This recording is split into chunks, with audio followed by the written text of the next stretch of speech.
let's talk about the inflammatory bowel disease. So, as we know, inflammatory bowel disease can be divided into two. One is ulcerative colitis, another is Crohn's disease. So, let's study them in details. So, what would be the clinical features of these inflammatory bowel diseases? So, the patient may present to you with signs of anemia.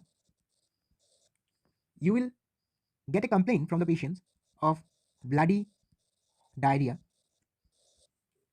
Then, there will be cramps before defecation. Abdominal cramps are very common. Then, weight loss, history of weight loss. You will find anorexia in these patients, and there may be fever. So it is self-explanatory. When there is bloody diarrhea, blood loss, that will lead to anemia itself. So now let's talk about the extraintestinal manifestations of these diseases. Number one, aphthous ulcer. Aphthous ulcer might be present as an extraintestinal manifestations. Then arthritis in the large joints. Then episcleritis and erythema nodosum. Like primary sclerosing cholangitis might also be there, like sacroiliitis and small joint arthralgia might also be present. Now, how will you differentiate between ulcerative colitis and Crohn's disease? In case of Crohn's disease, there are certain symptoms which are more common, like fever, abdominal pain, involvement of perianal area, and presence of abdominal mass. These things are pretty common in Crohn's disease.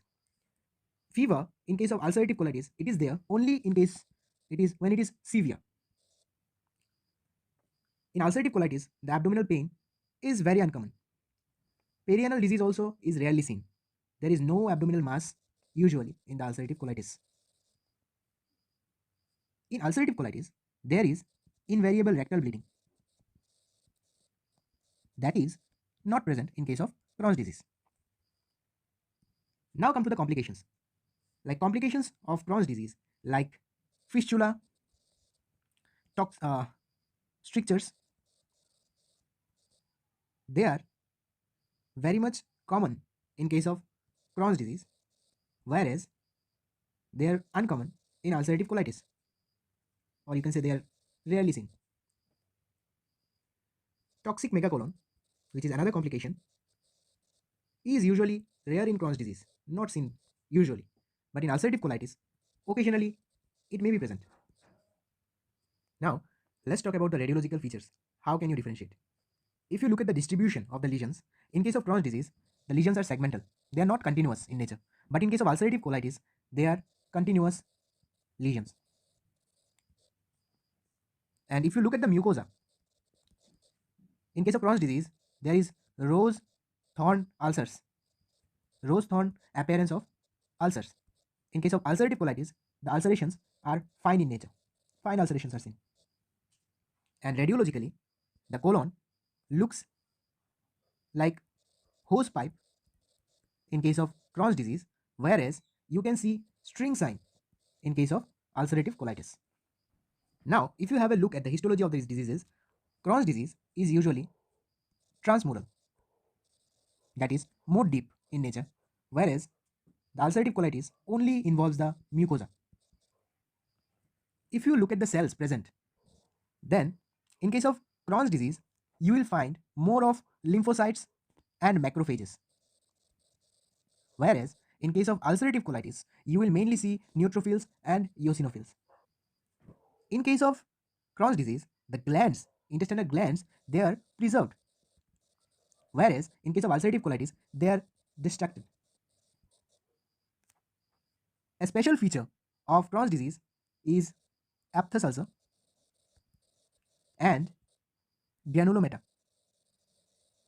These things are especially seen in Crohn's disease, not in ulcerative colitis.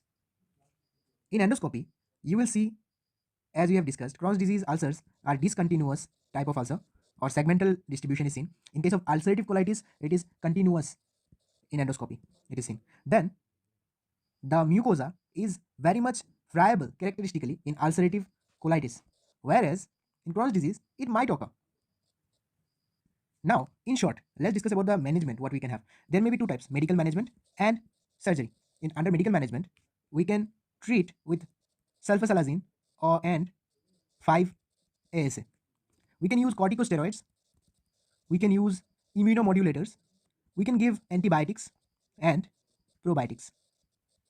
Under surgery, it is indicated only when there is toxic megacolon, there is perforation, or massive hemorrhage is there, or it has led to colon cancer. Then only surgery is indicated. Thank you for watching.